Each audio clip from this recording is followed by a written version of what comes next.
Hi, this is Rachel from TLC Inspirations, and today we're going to focus on the whip stitch, which is used for seaming in crochet. It's not necessarily perfectly invisible, but it is hard to spot once you get it in there and matched up. Right here I've got two pieces of single crochet work, and before you start you want to match up your pieces, so side to side, top to top, bottom to bottom, and that kind of thing.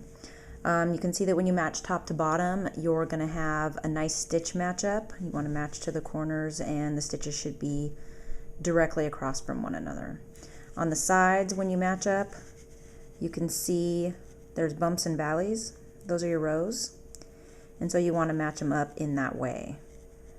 And they're a little different to do. So with my little scrap pieces here, I'm gonna show you how to do this. And I've got a funky contrasting yarn here so that you can see it well. And what we're going to do is we're just going to hold these together with our hands, and then we're going to start going through front to back from the first piece, and we're going to go through the full stitch, which is the V, the full V, 2 loops. And then on the back piece we're going to do the same thing. So you can see I'm going under 4 loops, going through a full stitch on both pieces. So we're going to just slide that through. We're going to pull the yarn until we have about a 6-inch tail. And then we're going to come back over and we're going to do the exact same thing. We're just going to repeat the process coming from the same direction. You can start back to front, but if you do, you have to maintain that throughout the entire stitch. I choose to go front to back because that's just what's most comfortable for me. It's a preference. So I'm just going to continue to wrap around in this fashion, going through both stitches. And I'm not going to overly pull on it because I don't want to warp the stitches. I want it to be taut but not squishing anything.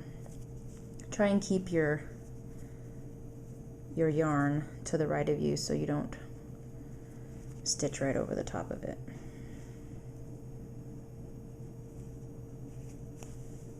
Okay, now you can see the whip stitch forming, and it's pretty nice.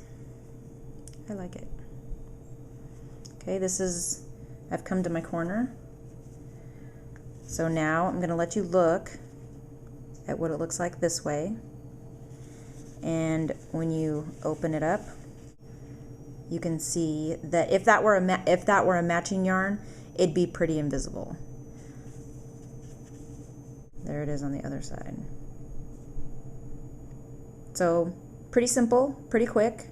By the way, when you start this, you're supposed to do, I think, front sides together, but because I'm working on a single crochet piece, there is really no front or back side to the fabric, so I don't really mention that. Okay, so we're gonna pull this out. Say you're making a blanket or something that you'd like a little ridge effect. You can do the whip stitch, but instead of going through the 2 loops in this piece and the 2 loops in this piece, we're going to go through the inner loops, as in inner in between these. So for this, it would be the back loop in the first piece and the front loop in the second piece. So instead of a total of 4 loops, you're only doing these inner 2. So we'll do it this way, and I'll show you the little effect it creates. It's a much smaller loop. It's a much tighter loop in the middle. And I tend to like it if I have a front side of a project where I want a little texture, or even if I want to do a contrasting whip stitch and, you know, give it some pop of color. Now you can already see how the whip stitch is starting to look a little different on this one. And if you're not, I'm going to show you. Looking at it this way, you can see that this ridge is popping out on either side. It has a nice rectangular look. Well, when you open that up, you can still see the ridge, and that's the texture that I'm talking about. Now on the back side,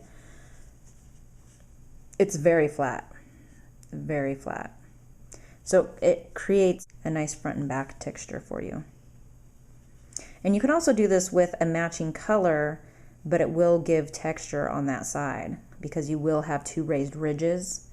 If you don't want the ridges, then obviously you do the original whip stitch and not think much else about it. If you have any questions, you know where to comment. Thanks a lot for watching. Bye.